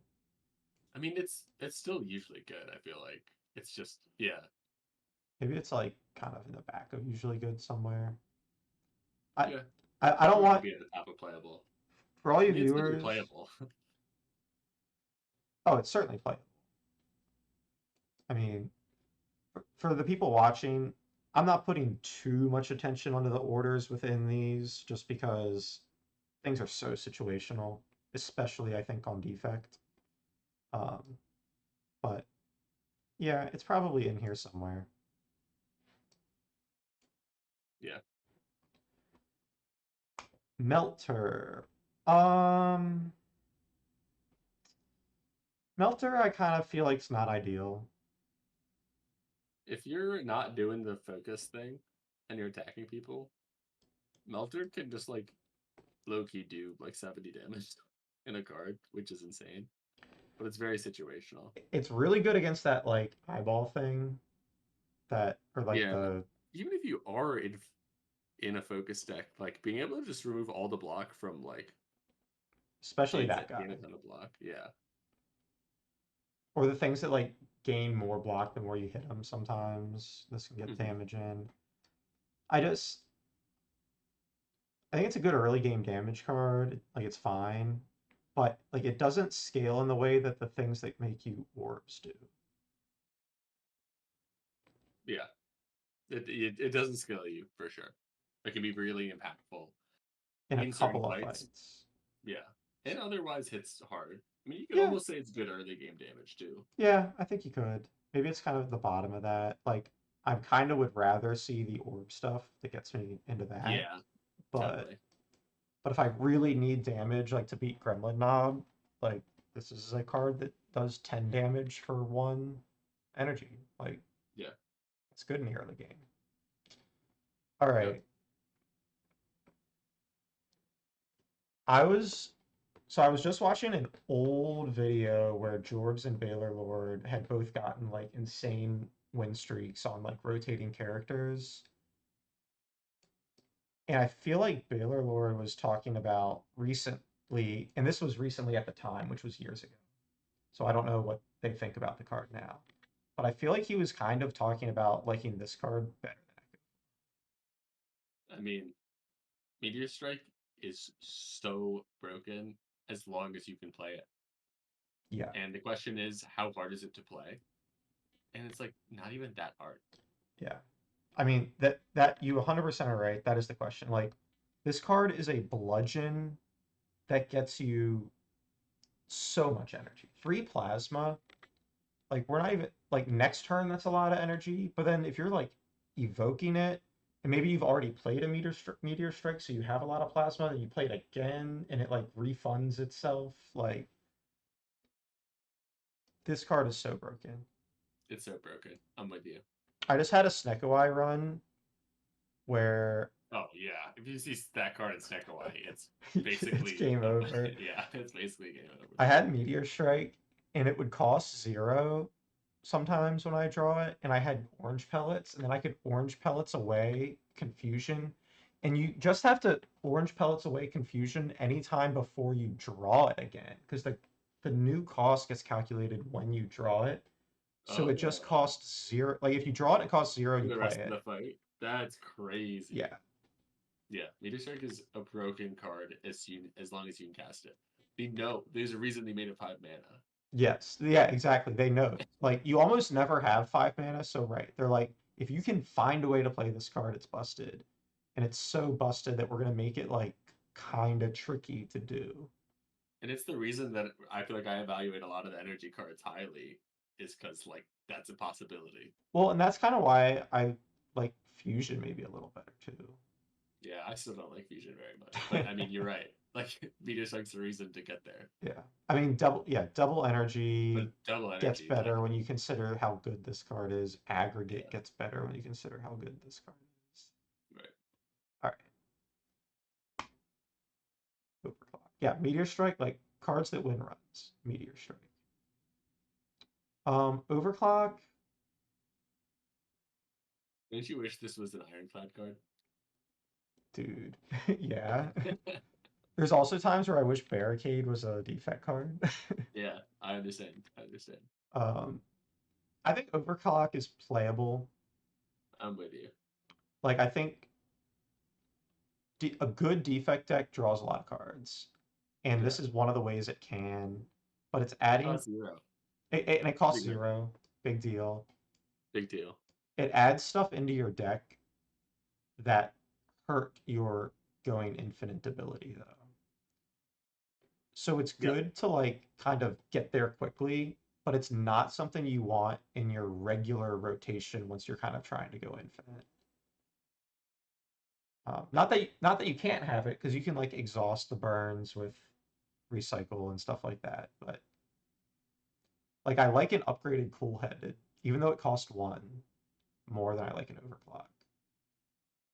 yeah. I feel like I don't pick it, but I feel like I'm also sleeping on it. Like I think it's strong. Yeah, it's another one of these cards where if you don't have anything good to draw, it's not really worth putting the burn in your deck. But if you do have the goods to like go broken and you just need to play them, this helps you play them. Like it's all about getting through your deck that first time. And then by the time you get to the second time and you have to deal with the burn, you don't care because you're busted. Yeah, Rainbow. I kind of want to put this card in playable. interesting. And I really like the orb deck. And this card's great in the orb deck because it generates 3 orbs, which evokes 3 orbs a lot of the time. Um, which makes it good, but it costs 2. It's kind of one of these cards that's like it's better once you're going, but it doesn't help you get going. Um, maybe it's usually good. No, I mean I don't disagree with you on the playable front. It's somewhere in this range where it's like when I if I have like any focus, it's really good. Before I have focus, it's still fine. Yeah, What does it do upgraded? Is it it just can doesn't you exhaust, so you can play oh it it just doesn't more, exhaust, you can keep playing it. Yeah, which is fine. which isn't It's even good. it's fine, but it's like not even a prio upgrade. Just like getting Yeah, those 3 orbs out to like get the passive impact from them. fill your slots, right? Yeah. Even where you put like some of these other cards, like buffer, like yeah, Yeah. I think it's where it is, it's fine. And if you're watching this video and you're like, man, playable, like that's really doing this card dirty or any of these cards. Like playable's not bad, right? No. Like these cards are just so good. Defect just has these cards that are so busted. Like playable, a lot of times you want a lot of these cards in your deck. It's just they're not as ubiquitously amazing as like the always good or the S tier Yeah. cards. Yeah. Um, reboot. Reboot's an interesting card. Hmm. It's 0 and it draws 4 cards. Yeah. I mean, That's great. that's usually good. That might always be good. I think that's always good. I think it's always good. Yeah. Like, there's the chance where if you have a lot of stuff in your discard pile and you're looking for something in your draw pile, you'd maybe rather play a skim than this. Yeah. But I mean, it costs 0. yeah, but it Which costs 0, and maybe the thing you're wanting to play is in your discard pile. This gives you a chance. Like if Gambling Chip is an S tier relic, this is always good. It's the same that. principle, I Yeah, feel like. I think And you that's can true. play cards and then draw 4. Like, it's, Yeah, yeah, yeah. And upgraded, it's draw 6, which which is is really, really good. yeah. Four is almost good enough though that I don't always want to up. Like, there's other things I'd rather upgrade, especially since you can only play this once. Like, if you Yeah, happen to upgrade this card, oh man, it's great. totally. It's a great card. Rebound. So in the video I was watching about, I mentioned where Jorbs and Baylor Lord were discussing stuff. Jorbs, and I've watched more Jorbs than Baylor Lord, so I'm kind of on that train, doesn't like this card. Baylor Lord really likes this card early because in his mind, it's another way to just, like you were kind of saying with Hologram, play the good stuff more. Yeah, that makes sense, especially early. Yeah. It Um, doesn't feel as broken. It doesn't feel that broken when you play it, but yeah, being able to play when you only have like two really good cards or three like really good cards in your deck, or even like somewhat good cards in your deck, being able to play them more often is like a ton of value. yeah. For the way I tend to play Defect, I would put this card in not ideal, I think. Yeah, But I think that's also fair. given like that Baylor Lord sentiment, I'm willing to put it up here in playable, but just with the caveat that I don't really know how to play this card. Or at least I'm not used to playing in a way that gets use out of Yeah, that. Recursion. I've heard people say that it goes here. it's if you have the darkness deck, it can be really really good. Other than Yes. that, I feel like it's never worth it. Yeah. And even in the darkness deck, like I don't think you need it. Like I don't It know. feels really nice though when you have like a 70 damage darkness orb that just comes back. True, but like in the darkness deck, I mean, you're right. That feels really good. I Same, guess. but so does Blizzard in the Frost deck. That's what you're saying. So I think that's fair. Yeah.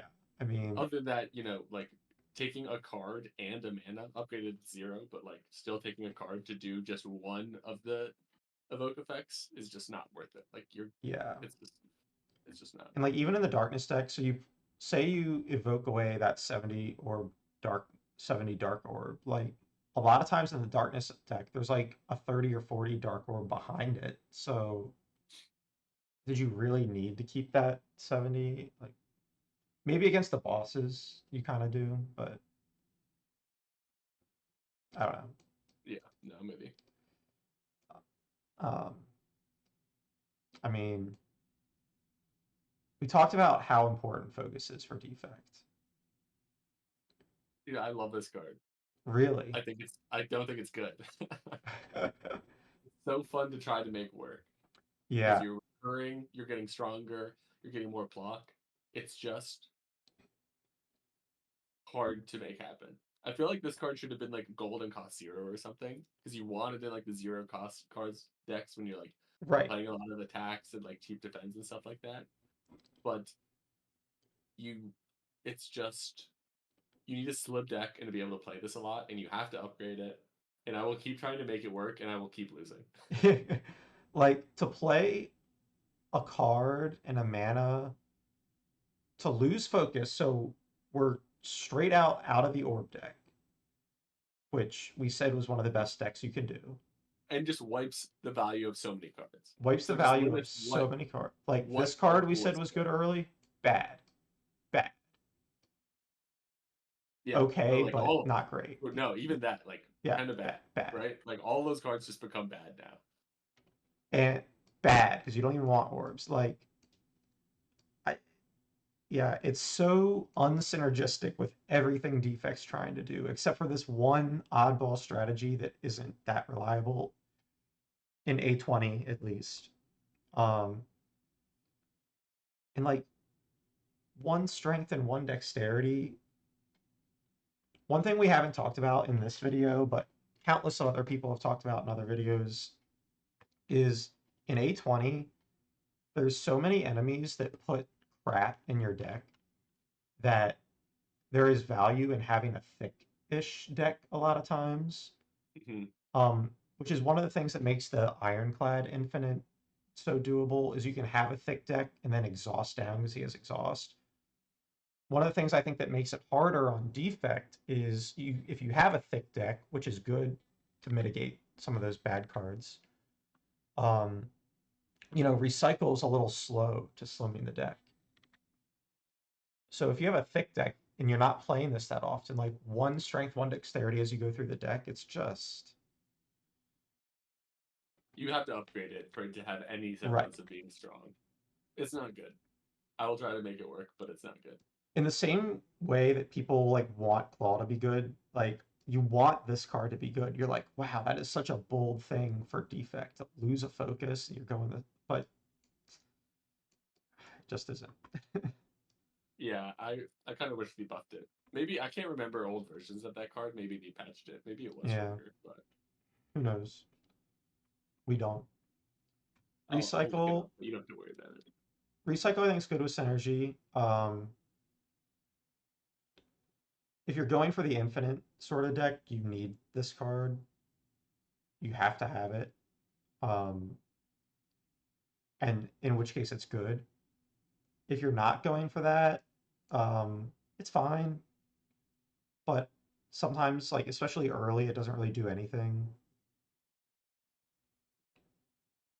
I don't know. Good with synergy, I think. I'm with you. Yeah, it can be really really busted if you're going infinite doing stuff like that. You got to have the cards to make it work. Yeah. Reinforced body, I'm gonna say is usually good. Um, it's a great early game block card, yes, but I think it's better than that. I think it's a great late game block card too. We talked about how Defect can get tons of energy, and this is a card that with tons of energy can make you survive those hard turns in the game. So much of Slay the Spire is surviving like specific turns and specific fights. Um, and Reinforced Body is a good way to do that. It's usually good. May even Yeah. be always good. I don't know. It's close. I mean, it's in the same boat of like when you're like, oh, these cards that generate mana, why are they good? It's cards like this where it's just like, okay, Hmm. like I'm getting a ton of value at a time. I mean, it gives you so much block. Yeah. Very efficient. Like X cards in general, the flexibility they provide are so good. Yes. Yes. I agree. Rip and Tear. I feel like I've heard people talk about it being kind of in this category. I think I might just say not ideal. I mean, if you pick up a reprogram, Yeah, it becomes great. in the same way that like Sword Boomerang or Twin Strike or whatever in Ironclad are good with strength, this card is good with reprogram. Yeah, But which means it's not that good. which means it's not that good. It does a lot early. I mean, like it's just blanket 14 damage for 1 mana is pretty good, but It doesn't scale at all in the decks you're in the trying to ways get you want. into. Yeah. And just another thing on how bad this card is, like if this is one of the big payoffs for this card, they're both uncommon. Like the odds you see both are not high. All right, scrape. Um, what do you think about scrape? I mean, like it's kind of only maybe you could maybe good with synergy. I mean, like so many times it's just making you discard the cards that you really want to draw. Yeah, I mean, like it's almost bad because the zero cost deck isn't that good. But when it's good, it's good. I think there's something to be said for even in the good decks, there are a lot of zero cost cards that are just gas, like Fission, Reboot, like even like a Hmm. Chill, that I think this card can live in good with synergy. Even like a boot sequence maybe that you've cycled back in. Yeah, yeah. It's yeah, it's just it feels really bad when you like have it and then you don't want to play it because you're Yeah, gonna potentially discard a deck. It's just a card that can feel bad a lot, but like when it's really good, can be really good. yeah. Good with synergy. This card, it you know what card it reminds me of a little bit? Is it's What? like in Magic Dig Through Time, where you get to look at a lot of cards, but then you maybe only get one or two. Yeah, It's just it's not as good as that because you don't get to choose the one or two. They have to be these zero cost cards. yeah. But hey, like you Which when you scrape have a it, bunch, it's good. maybe you scrape into a fission and then that just wins you a fight though. Yeah, it So has upside. It has a lot of upside. yeah, I mean, any card that says draw four on it, no matter what the conditions are, is like going to be good. right. Um, It's S tier. yeah, it's S What can you tier. say? It's it's a every any card. card you want. It's this. We just talked about how this card, Meteor Strike, this card that I'm holding, Meteor Strike, is so good. Or this Yeah, card that I'm holding, Echo Form. This card that I'm holding, Apotheosis. Like, yeah. It's always the second best card in your yes. deck. Honestly, Pretty much no matter what. upgraded, it might be the best card in your deck because it's Right, the right. second best card twice. Yeah, yeah, yeah. Not much we need to say about it. Yeah. You want cards in your hand that you want to be able to choose the card you're hand. I mean, it's crazy. Um, Self repair is usually good. Usually, I'm with you. Um, it's not always good because there's a point where you don't really need it anymore. But like if I see this like early act two, I'm really happy because now I get to take a lot of hallway fights to look for these broken cards that are gonna make my deck beat the heart. And if I don't have this, sometimes I'm a little bit nervous to take the hallway fights because Defect doesn't like generate HP from any of its cards except for this one. Yeah, generating HP healing is good. There's so many times you take damage Yeah. that lets you get back up. I used to think that card was really bad, and then I realized, especially A20, Oh yeah. it's just hard to sustain. But like, you know, it exhausts. So how bad can it be? You know? Yeah. HP is a resource in the game, and a lot of times the way you can think of Slay the Spire is you're spending HP to get stronger, so that when you get to Act 4, you can beat the heart. And this is a way to give you more HP. Like you could probably math out like how HP on average relates to strength of deck, and like this just gives you more of that resource. Yeah. If it means you're getting another upgrade instead of Yeah. resting, like that's really good. Yeah, or just being able to take the fights Totally. and get the cards. Yeah. Um, Skim, I It's think gotta be is always. yeah. You, there's so many times where Defect really gets going, and it has so many ways to generate energy and do these broken things, and you just got to get through the deck. And Skim, especially upgraded, it's draw four. I mean, come on. Yeah. Stack.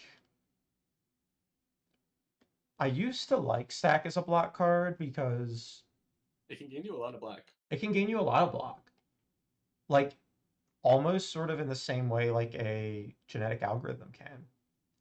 Yeah. But like it can also gain you almost no block. Yeah. It's very conditional and it's very like unpredictable, which can be I almost want to put it in not ideal just because of the unpredictability. yeah. I think that's fair. When it's and even like these not ideal cards, they have their moments, but I'm with you. Yeah. Like I'm not counting on this card to save me in the same way that I am like a genetic algorithm. Yeah, Because like for if I'm sure. thinking of like later in the game where there's a turn I need to survive and I'm drawing a lot of cards, like my deck's good. If I'm drawing a lot of cards, by the time I see this card, it could be good, but if I have it early, it's not. Whereas this card is good if I have it without draw. It's good if I draw into it. Like, Yeah, yeah. no, 100%. Static Discharge is a card I used to not really like. But now I think it almost goes in this category. I'm kind of with you. Being able, like, in Act 1, you're getting hit sometimes. And you're not getting hit for a ton because Act 1 stuff isn't that strong compared to the rest of the game, but you're getting hit. And if every time you get hit, you're generating lightning orbs, which is a big part of your damage in the early part of the game, Yeah, this card does a lot of damage. The other thing I've heard Jorbs say is that Static Discharge is a block card. interesting. So in fights like Book of Stabbing, for instance, which we talked about the Act 2 elites and how electrodynamics just absolutely shits on them. it doesn't shit on Book of Stabbing in that same way. Yeah. What this card can do is if you have some Frost generation in your deck, which by that point you probably do, this can evoke the Frost Orbs on the enemy's turn. Mm. So Book of Stabbing is going to hit you for like 7 5 times. If you've got a couple of Frost Orbs stacked up and you have this in play, maybe you've got like some block, you block the first 1 or 2 hits, the second hit damages you. Now the third hit maybe only damages you a little bit, enough to evoke the next Frost Orb. And like it makes that 7 damage hit become like a 1 damage hit for like 3 or 4 of those hits. Yeah, I mean it can turn some unwinnable fights winnable. It can It's also really fuck you strong, if but if you it's forget like you about it. don't want to be taking damage. Right. It's one of those. So, and when I heard Jorbs talking about this card most recently, which might have been an old video, so again, I don't want to speak for his opinions because they can change and as he plays the game. But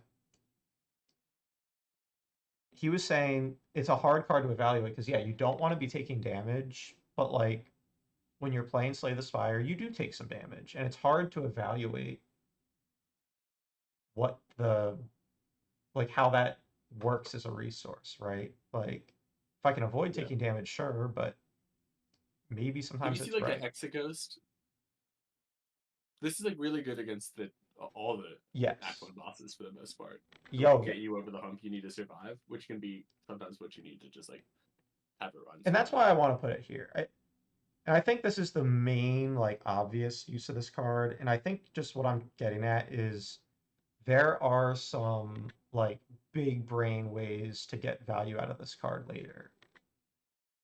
Um, but you Yeah, gotta have a pretty I'm big with you. brain. I'm with you.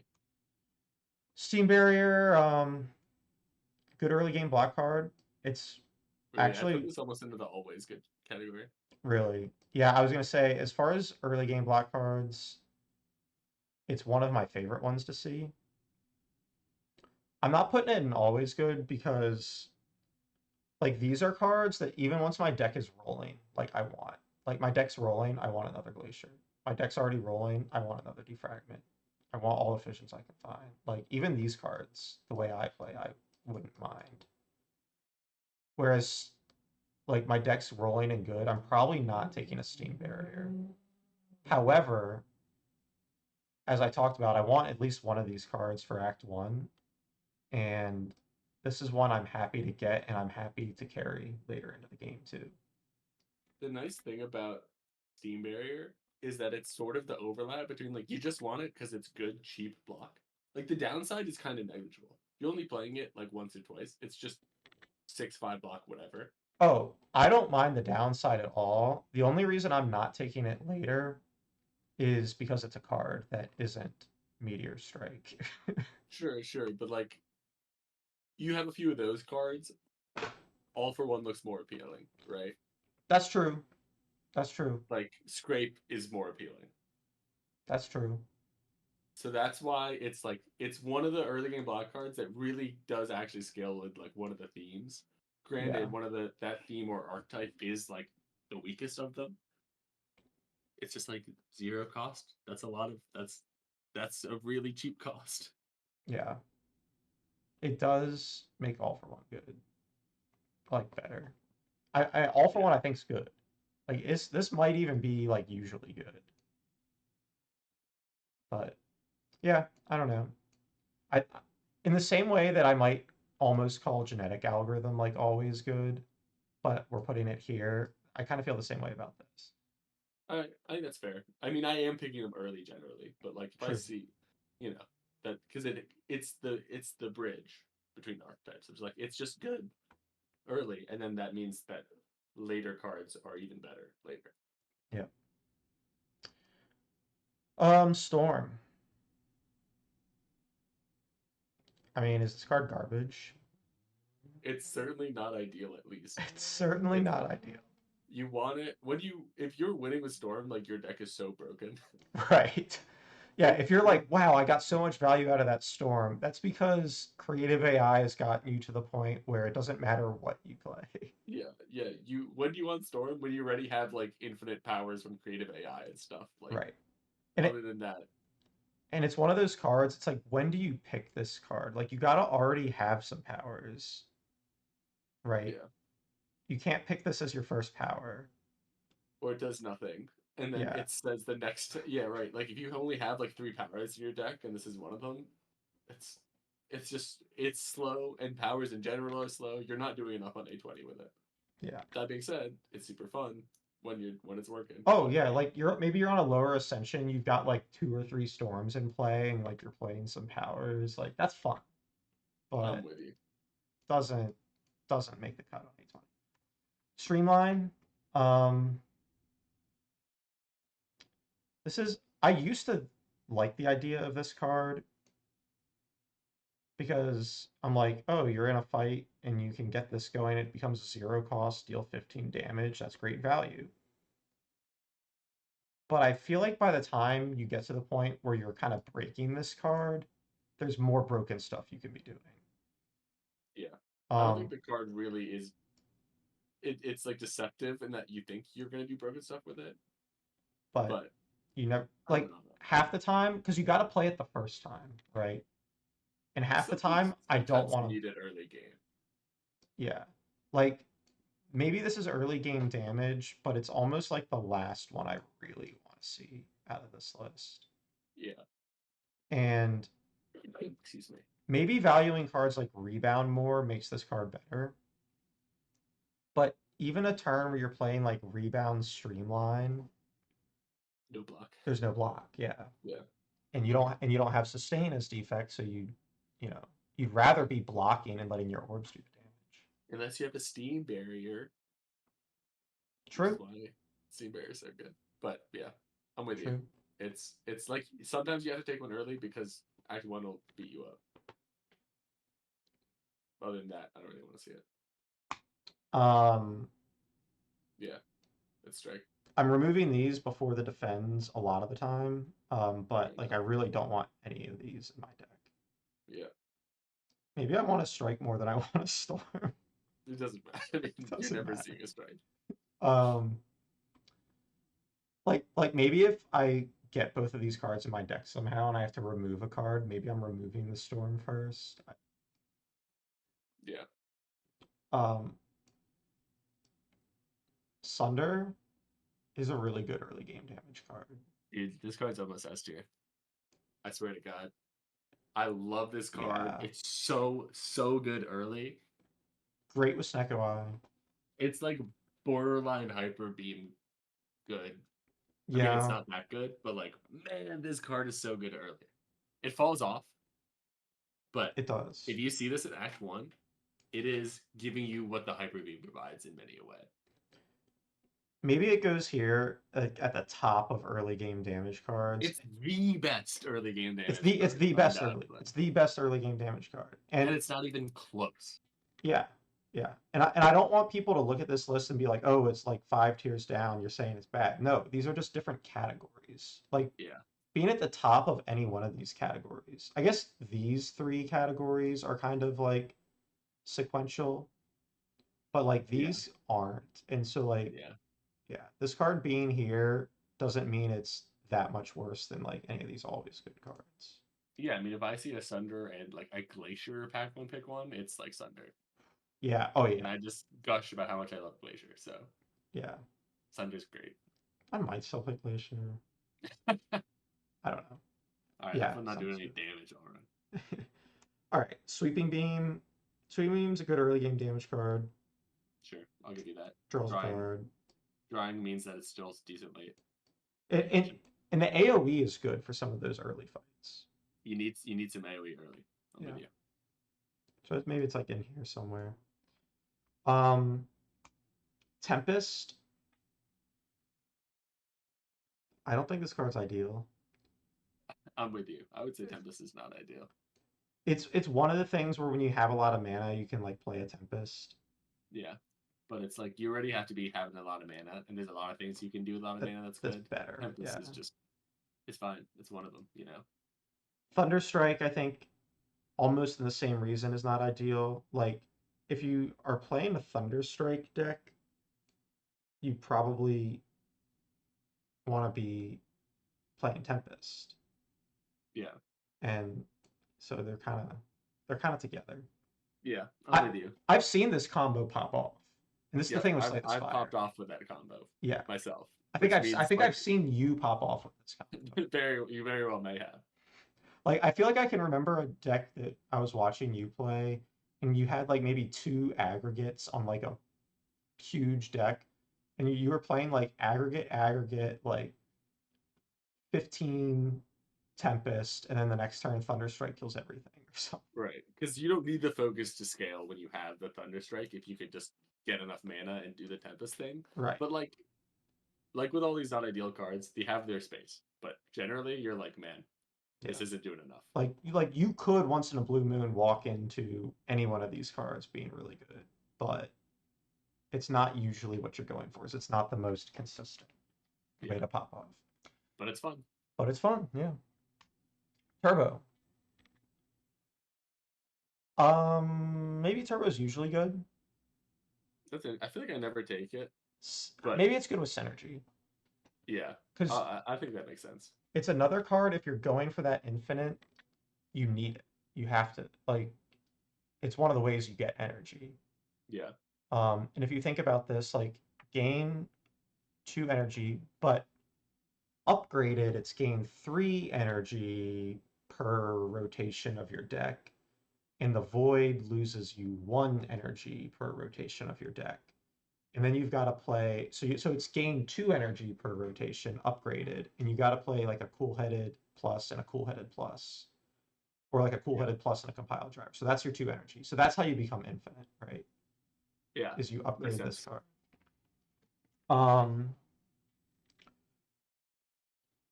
White noise. I Ooh, used this to is a tricky one. I used to really like this card because Same. I felt like so often, especially upgraded, it's free and then the power is free.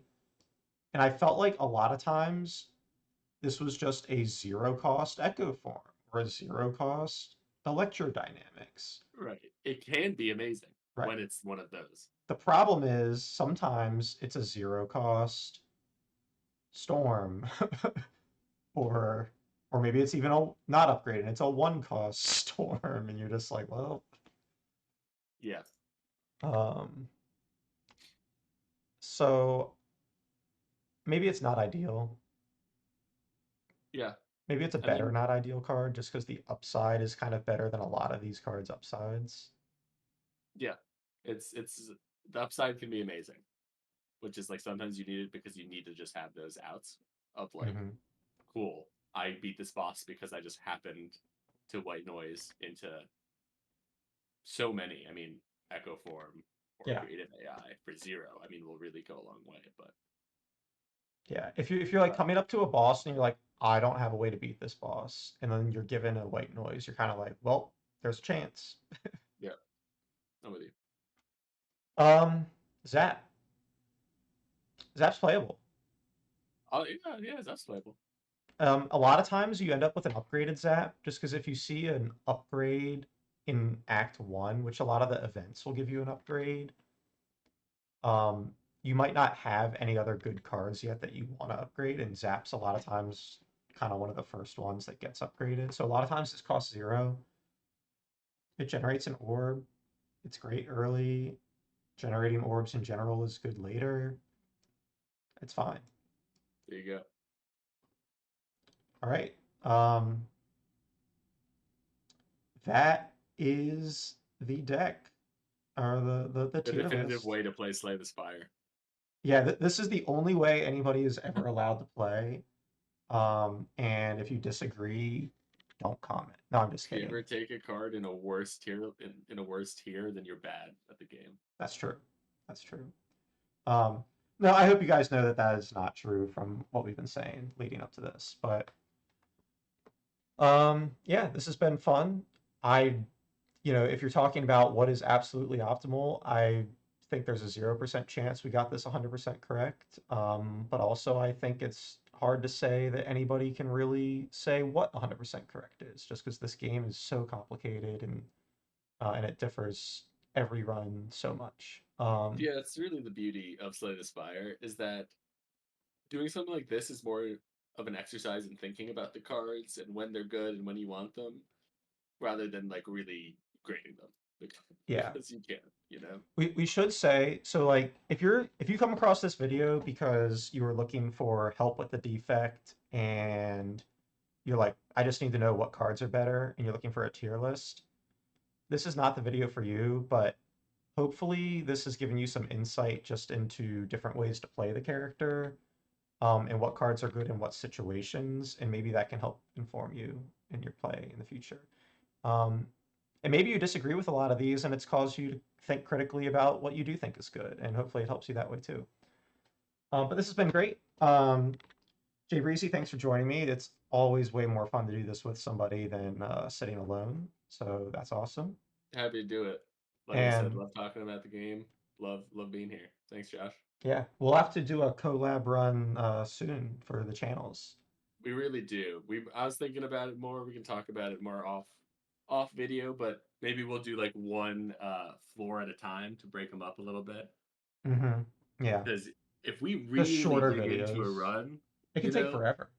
it could take forever. I mean, even just Act One might take us an hour or more, depending on Yeah, how much. But it would be fun to really talk about every decision and think talk it out.